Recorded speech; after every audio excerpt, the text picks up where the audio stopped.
Shalom saudara-saudara, selamat malam dan selamat kita bertemu kembali dalam renungan malam ya. Sebelum kita istirahat, kita ingin merenungkan firman Tuhan, merenungkan betapa besar kasih Tuhan kepada kita ya, sehingga kita boleh ada sampai hari ini oleh karena kemurahan Tuhan. Dan malam ini saya ingin sharingkan firman Tuhan, yaitu tentang Paskahnya Tuhan. Kita ingat 2 minggu yang lalu kita baru merayakan Paskah ya. Maka hari ini saya ingin belajar firman Tuhan tentang Paskahnya Tuhan. Sebelum saya masuk ke dalam perjanjian baru, saya ingin bacakan dalam perjanjian lama. Karena Paskah itu dimulai dari perjanjian lama. Karena bangsa Israel pada waktu itu dipimpin oleh Musa keluar dari Mesir, dan kita semua tahu ceritanya, yaitu Tulah yang ke-10 itu anak sulung daripada orang Mesir mati ya.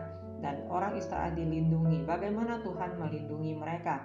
Tuhan memerintahkan kepada Musa untuk sampaikan kepada bangsa Israel, mereka harus mengurung seekor domba dari tanggal 10 sampai tanggal 14, dan mereka harus menyembelihnya pada waktu senja.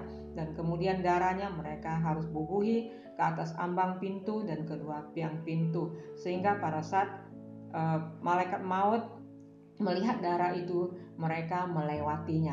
Makanya disebut Paskah. Mandarin katakan iye cie, iko ya, melewati ya, melewati, dan tidak ada kemusnahan di tengah-tengah orang Israel. Tuhan melewatinya ya, Tuhan melewati dan tidak ada kemusnahan. Maka orang Israel waktu itu diperintahkan untuk merayakan Paskah dari tahun ke tahun sampai pada zaman Tuhan Yesus. Maka Tuhan Yesus merayakan Paskah pada malam Dia sebelum diserahkan. Baik, saya ingin bacakan beberapa ayat di dalam perjanjian lama ya. Keluaran pasal 12 ayat 6 dan 7 ya. Kamu harus mengurungnya sampai hari yang ke-14. Mengurungnya itu domba ya. Lalu seluruh jemaat Israel yang berkumpul harus menyembelihnya pada waktu senja. Kemudian dari darah itu haruslah diambil sedikit dan dibubuhi pada kedua tiang pintu dan pada ambang atas pada rumah-rumah di mana kamu memakannya. Jadi pada waktu itu maka Tuhan melindungi bangsa Israel ya. Jadi tidak ada kemusnahan di bangsa Israel. Dan Tuhan memerintahkan mereka harus merayakan itu turun temurun ya. Baik, kita baca satu ayat saja di dalam ayat 17 ya. Dari ayat 14, ayat 17, ayat 24 juga Tuhan di dalam satu pasal ini 3 kali Tuhan memperingatkan harus merayakan Paskah ya, merayakan hari raya roti tidak beragi atau merayakan Paskah itu turun temurun ya. Kita baca ayat 17 saja ya, Keluaran 12 ini ya. Jadi kamu harus tetap merayakan hari raya makan roti yang tidak beragi, sebab tepat pada hari ini juga aku membawa pasukan-pasukanmu keluar dari tanah Mesir.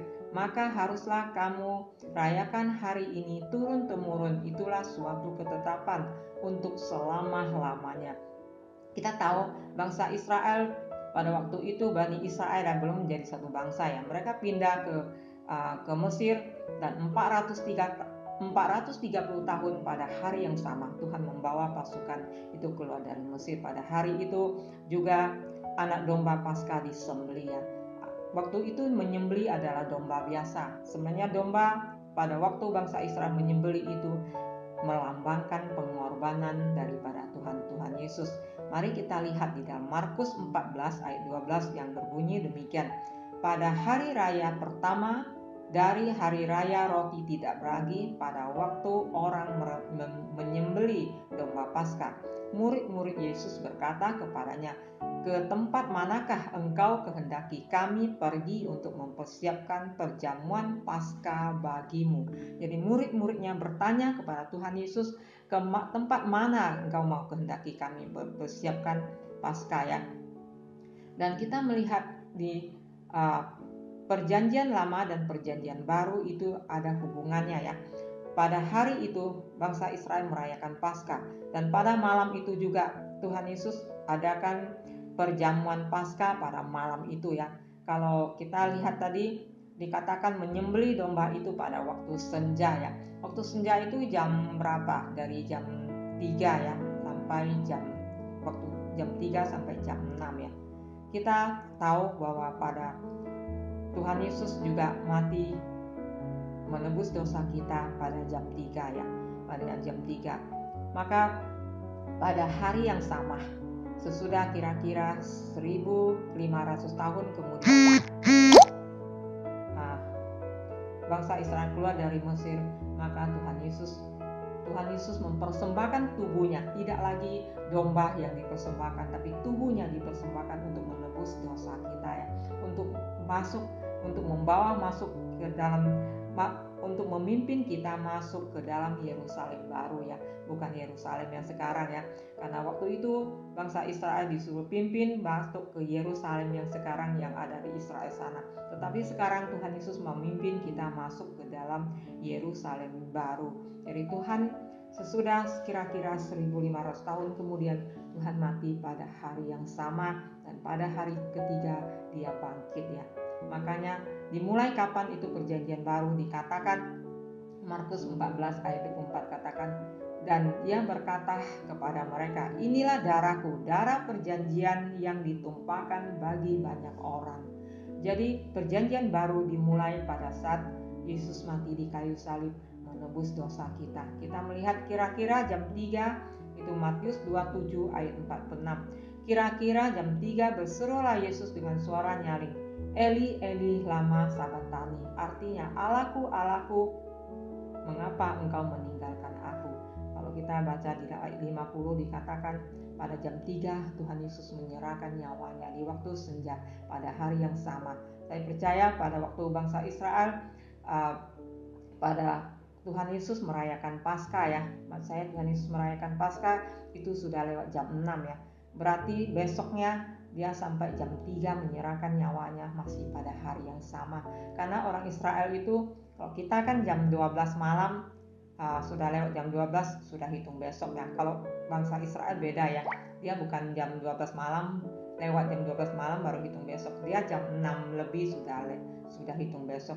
Berarti kalau Yesus merayakan Paskah waktu itu kalau sudah lewat jam 6 berarti sudah hitung besok. Besoknya dia mati jam 3 berarti pada hari yang sama. Jadi sesudah 1500 tahun kemudian kita melihat pertama bangsa Israel masuk ke tanah Mesir 430 tahun kemudian. Pada hari yang sama Tuhan memimpin mereka keluar dari Mesir. Jadi Tuhan semuanya punya rencana, ada rencananya, punya White bahasa Mandarin katakan Yucihua. Makanya Tuhan berbuat sesuatu dia tidak sembarangan ya, dia ada perhitungan, ada urutannya, semuanya rapi gitu ya. Dan saat ini tergantung kita, berapa besarkah respon kita terhadap pengorbanan Tuhan Yesus, terhadap kasih daripada Tuhan. Kita mau tahu apa yang Tuhan mau di dalam kehidupan kita. Saya ingin bacakan satu ayat firman Tuhan, mungkin ini sudah menjadi ayat hafalan ya, karena Bapak Gembala kita juga sering membawakan ayat firman Tuhan ini. Filipi pasal 2 ayat 5. Hendaklah kamu dalam hidupmu bersama menaruh pikiran dan perasaan yang terdapat juga dalam Kristus Yesus. Inilah yang Tuhan mau di dalam kehidupan kita. Kalau kita menaruh perasaan dan pikiran yang seperti Kristus, kita tidak akan sedikit-sedikit marah, kita tidak akan sedikit-sedikit ngomel, kita tidak akan sedikit-sedikit ngerutu, kita tidak akan tidak mengampuni orang lain. Kita pasti mengampuni orang lain karena kita tahu bahwa kasih Tuhan begitu besar dalam kehidupan kita. Jadi di dalam kehidupan kita, berapa banyak Tuhan memakai kita, berapa besar hidup kita bisa memuliakan nama Tuhan, tergantung respon kita kepada Tuhan. Karena firman Tuhan katakan, hendaklah hidupmu bersama menaruh pikiran dan perasaan yang terdapat di dalam Kristus. Itulah yang Tuhan mau. Karena Tuhan mau pengorbanannya untuk menebus dosa manusia. Berita keselamatan itu dia mau lewat kehidupan kita, kesaksian kehidupan kita menyampaikan kepada banyak orang. karena Tuhan tidak kehendaki. Tuhan Yesus katakan dia tidak kehendaki satu orang pun binasa. Dia mau semua orang diselamatkan. Mandarin katakan, "Ta bu ye ni yi ge ren chen lun, ta ye ni ren ren do de jiu." Dia mau semua orang diselamatkan. Itulah rencana Tuhan dalam kehidupan kita. Jadi hidup kita harus menjadi saksi dan terang sehingga rencana Tuhan bisa tergenapi di dalam kehidupan kita. Ya, mungkin seringan pendek saya sampaikan di sini saja. Selamat malam. Tuhan Yesus memberkati kita semua. Amin.